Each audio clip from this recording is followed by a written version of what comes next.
Welcome on in, Browns fans. Spencer German live with you from Baltimore and M&T Bank Stadium. Excited to be here with you today, providing coverage of what is a massive matchup in the AFC North.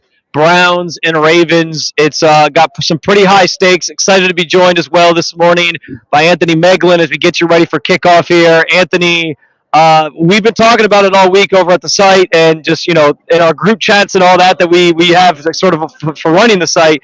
But this is a big game, man. Like, there is so much at stake, I think, for the Browns in particular here, because if you lose this one, I think it means like your hopes to win the division are pretty much a wash. Like you're kind of keeping your eye on that wild card spot after that. So yeah, a lot of high stakes in this one, and it's I don't know if they're coming in feeling that way, like from a player standpoint, because they try to block that stuff out. But on the outside perspective, like we know kind of what's on the line here.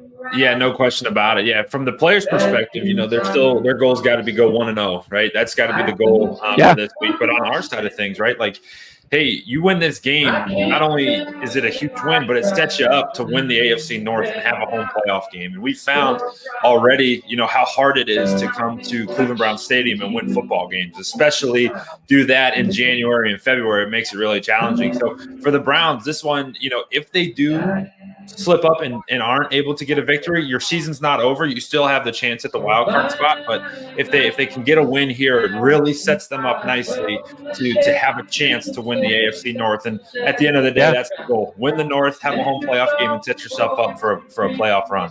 Yeah, and on the flip side, like Baltimore wins it, they're pretty much in the driver's seat to win the division because they know they've beaten the Browns twice. They'll have 3 wins in the division. You win maybe one more, and you're pretty much in a pretty good spot. So, unless things obviously fell apart for them. But so, yeah, a lot at stake in this one. We know that going in. And, it's interesting, Anthony. I want to get to some keys to the game here in a second. But I think one of the biggest things that has me weary about this one for Cleveland is just the fact that they won't have their 2 starting tackles. I guess technically they haven't had one of their starting tackles since week 1 in Jack Conklin. But we know that DeJuan Jones has filled in so nicely. And now you're talking about James Hudson at one of the tackle spots, maybe Leroy Watson, who's kind of an unproven commodity, or Garon Christian, who we don't really know a lot about as well, coming off a practice squad. I think that's going to be a key element of today's game, how those guys hold up and how they're able to protect Deshaun Watson in the pocket. Because we saw last week, man, like when he gets time, when he's able to step up and make throws, he can be that Deshaun Watson from Houston. But if he doesn't have that time and he's running for his life, it could be a long day for the Browns. No question about it. And that's a huge, obviously, that's like the focus of the game. What's going to happen at the tackle position? And we found to the point that, when the Browns are undermanned or they're missing a guy, Kevin Stefanski's done a really good job of calling plays to get around that. Well, it's really hard to do it when your left and right tackle are guys that are kind of unproven. So you expect to have a good game plan, and you hope that those guys can just hold up. It's a tall task on a normal day, but it's a really tall task against this Baltimore Ravens defense that are built by it. They got pillars on both sides of the defensive line. And those guys, whoever it may be, whatever the combo is, need to have a great day. And Kevin Stefanski needs to really help them out and to take a lot of that pressure off of those 2 tackle positions. Aside from the tackle position, Anthony, what are you looking at as maybe one of the biggest keys to the game if the Browns are going to get a win today? The key in my mind is don't turn the ball over. If the Browns don't turn the ball over in Kevin, it's cliche, but it's spot on, 100%. It's cliche because it's right, And in Kevin Stefanski's tenure, they're 14-2 when the Browns don't turn the ball over. So if you don't turn the ball over, and we talked about it last week, if this game's boring, that's a good thing for the Browns because that means hey, you're controlling the ball. Maybe you're having to punt it a lot. Maybe you're having to kick field goals.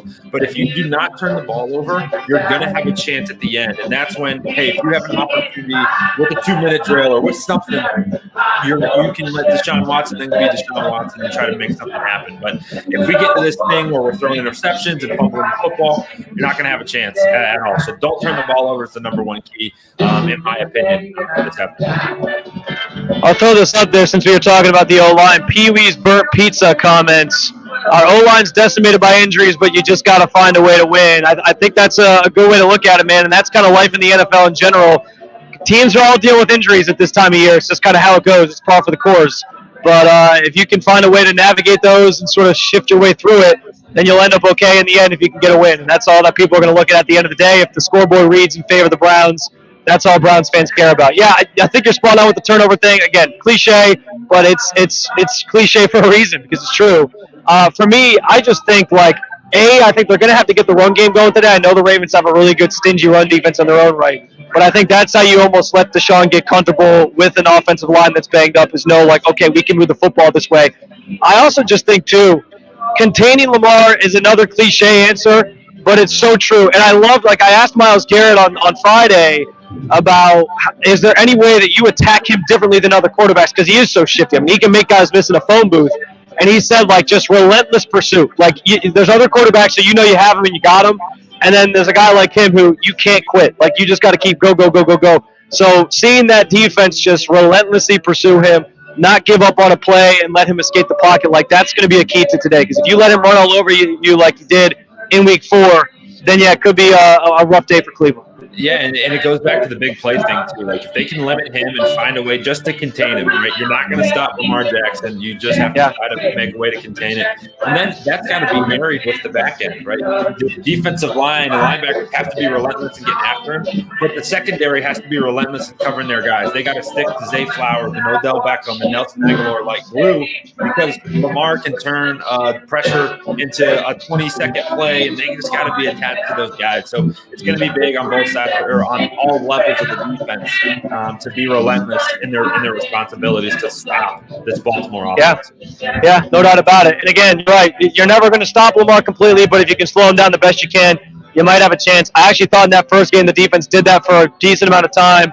They kind of shut the offense down, but when you got DTR back there and the offense was struggling, they really just had no answer. Hopefully it's a different story for the Browns with Deshaun today. All right, well, that'll do it for us pregame. But there's plenty for you to follow along with all game long over at brownsdigest.com. Here on the YouTube channel, you can obviously jump back in with us post-game. We'll have live reaction from the players, from Kevin Stefanski. And we'll, of course, do some hits of our own here on the field again, recapping whatever plays out today. We're very much looking forward to it. For Anthony and myself, we're signing off for now. But again, follow along all game and all afternoon long over at brownsdigest.com. Where I heard music years before, but the man there said to me,